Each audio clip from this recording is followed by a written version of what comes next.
وإذا لقوا الذين آمنوا قالوا آمنا وإذا خلوا إلى شياطينهم قالوا إنا معكم إنما نحن مستهزئون الله يستهزئ بهم ويمدهم في طغيانهم يعمهون.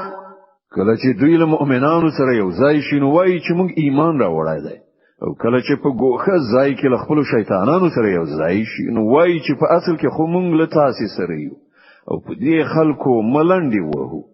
الله په دوی ملنډې وهي او دوی ته په خپله سرکشۍ کې داسې مهلت ورکوي چې حیران پاتې وي.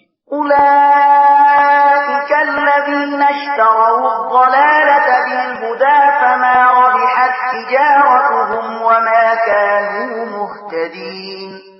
دا هغه کسان دي چې د هدایت په بدل کې گمراهي اخیسته ده، خو دا تجارت د هغو لپاره ګټور نه دی او دوی هیڅ کله په سمه لار نه دي.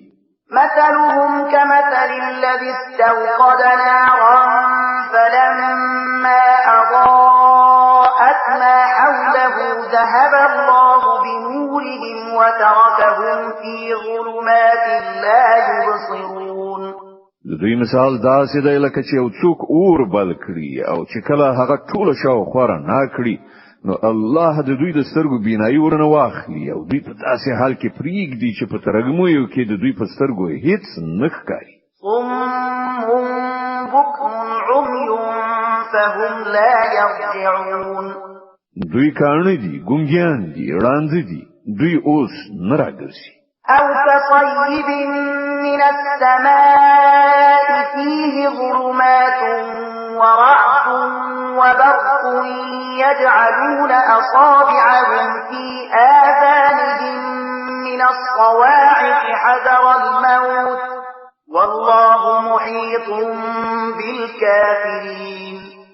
یا د دوی مثال داسې وګڼئ چې له اسمان نه شړکنده باران وریږي او له هغې سره تورې تیارې کړه سهار او برېښنا هم ده. دوی د برېښنا د کړه سهار په اورېدلو د خپلو ځانونو له ویرې په غوږونو کې ګوتې ږدي او الله دا د حق منکران له هرې خوا راایسار کړي دي. يكاد البرق يخطف أبصارهم كلما أضاء لهم مشوا فيه وإذا أظلم عليهم قاموا ولو شاء الله لذهب بسمعهم وأبصارهم إن الله على كل شيء قدير. له برېښنا څخه پر دوی داسې حالت راځي چې لکه اوس به برېښنا د دوی د سترګو نظر والوزوي. کله چې یو څه رڼا تر سترګو کېږي نو په هغې کې لږ وړاندې ځي او کله چې ترږمۍ پرې خورېږي نو ټپ درېږي. که د الله خوښه وای نو له هغو نه به د اورېدو او لیدو قدرت بیخي سلب کړی وای. په باوري توګه هغه پر هر څه قادر دی. يا أيها الناس اعبدوا ربكم الذي خلقكم والذين من قبلكم لعلكم تتقون. ای خلکو د خپل هغه رب بندگی غوړه کړئ چې ستاسو او لستاسو نه د مخکنیو تیرو شو خلکو ټولو هستونکي دی. ستاسو د نجات هیله یوازې په هم دې توګه کېدای شي.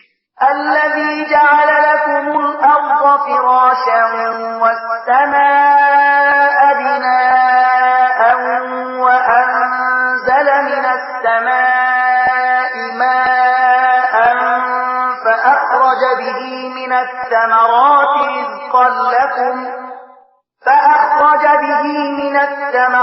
رزقا لكم فلا تجعلوا لله أندادا وأنتم تعلمون.